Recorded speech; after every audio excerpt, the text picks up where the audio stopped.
Okay guys, so this just in. A JPMorgan executive is now facing a lawsuit that claims she drugged a married male colleague with the date rape drug roofies, forced him into repeated sex acts using career threats, called him her, quote, little brown boy, end quote, mocked him as he cried, and when he finally reported it to the bank, JPMorgan put him on leave and kept her at her desk. So I'm Joseph Morris, and don't forget to like and subscribe. The complaint was filed Monday in New York County Supreme Court. The plaintiff is identified only as John Doe. He chose to remain anonymous after receiving a series of threatening phone calls following his internal report. The woman at the center of this lawsuit is 37-year-old Lorna Hajdini, an executive director in JPMorgan Chase's leveraged finance division. So as of this video, she is still employed at the bank. JPMorgan says their investigation found no merit to his claims. But let's walk through exactly what this lawsuit alleges, because the details are extraordinary. Doe, who is Asian, joined JPMorgan as a senior VP and director in March 2024. Lorna was brought onto the same team in a senior role the following month. So according to the complaint, the behavior started almost immediately. In early May 2024, Lorna allegedly dropped her pen near his desk,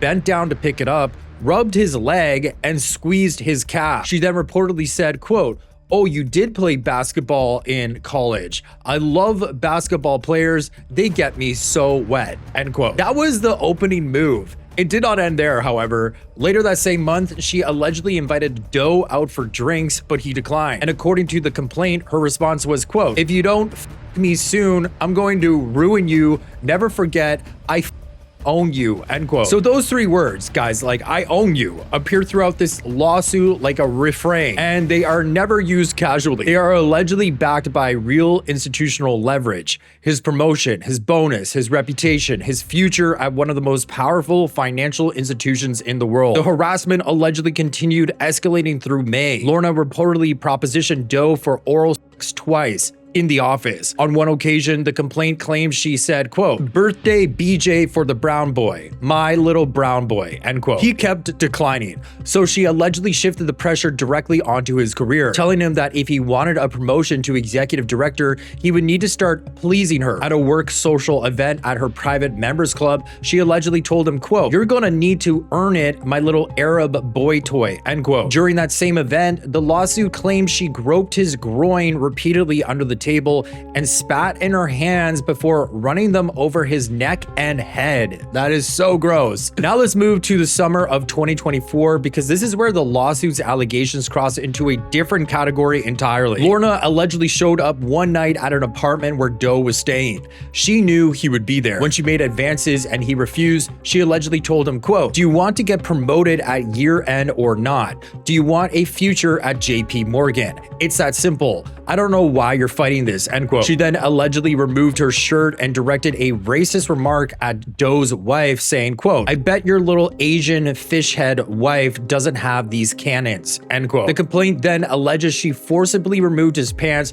and performed oral on him against his will. He protested and he began to cry, and the lawsuit claims her response to that was to mock him, saying, quote, "Stop crying. You think anybody would ever believe you? You're a douchebag who thinks he's hot, but you can't even get your card for me. What the is this?" end quote. She then allegedly ordered him to perform oral sex on her while he repeated, "Don't make me do this." The complaint states, quote, "Afraid that Miss Hajdini would act on her threats to retaliate against him, Doe, embarrassed and humiliated, complied with her demands," end quote. A second alleged assault followed later that same month. This time, Lorna reportedly ordered him to suck her toes, pushed him to the ground, and sat on his face. When he told her he was uncomfortable and begged her to stop, saying, quote, "I'm very uncomfortable. Please, Lorna, please, I'm begging you," end quote, she allegedly laughed and responded with another racist comment about his body. This is the dynamic the lawsuit describes: forced acts, racial humiliation, and open mockery when he showed any distress, over and over, month after month. By late September 2024, the situation had escalated further. Lorna allegedly screamed at Doe that he wasn't bringing in enough business to help her secure a promotion to managing director, and then threatened him again, saying, quote, "I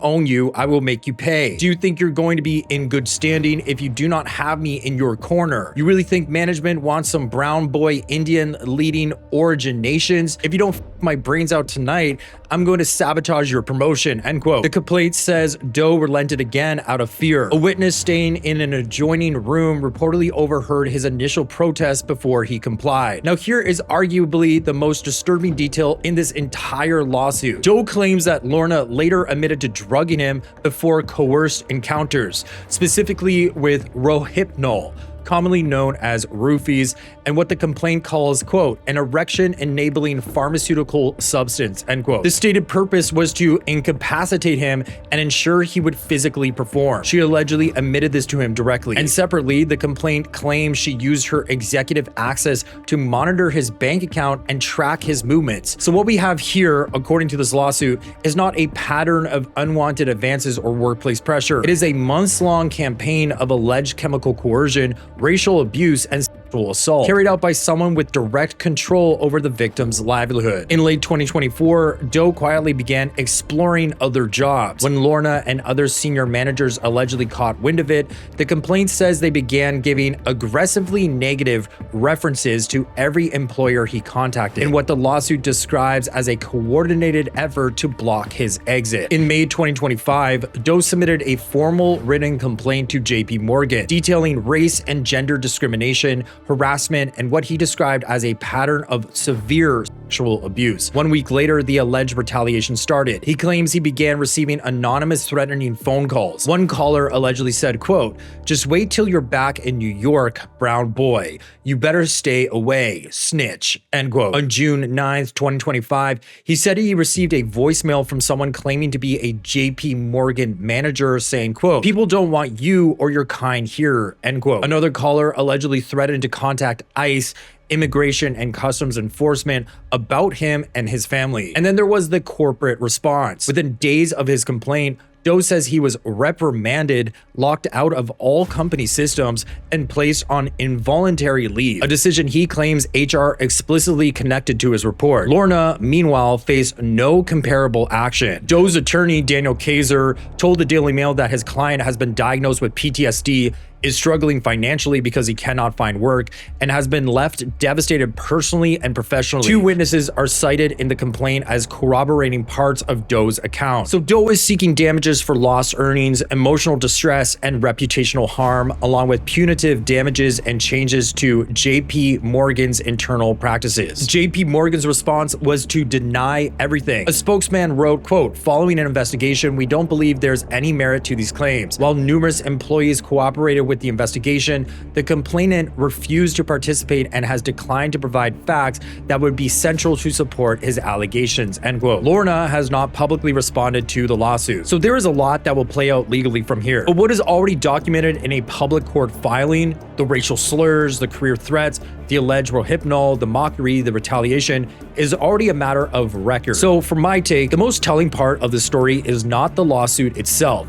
It's what happened after. So a man alleges he was drugged, racially abused, and sexually coerced by his boss over the course of months, files a formal complaint with HR, and within a week, he's locked out of his systems and put on leave while the accused continues showing up to work. JPMorgan says their investigation was thorough, but a thorough investigation that concludes with the accuser unemployed and the accused unbothered raises a serious question about what thorough actually means inside that institution. The racial dimension of this case also deserves more attention than it's getting. The slurs weren't incidental. They were apparently woven into every encounter as a tool of dehumanization. Male victims of workplace sexual abuse already face enormous barriers to being believed. This case is a case study in every one of those barriers operating simultaneously. So I can't help but wonder if this lawsuit described a male executive doing any one of these things to a female subordinate, the alleged drugging, the racial slurs, the career threats, the mockery while she cried. Do you think the institutional and media response would look anything like we're seeing right now? Which, let's be honest, is very little. Drop your thoughts below. So if you enjoyed this video, please hit like and subscribe and leave a comment because I try to read every single one. Thank you.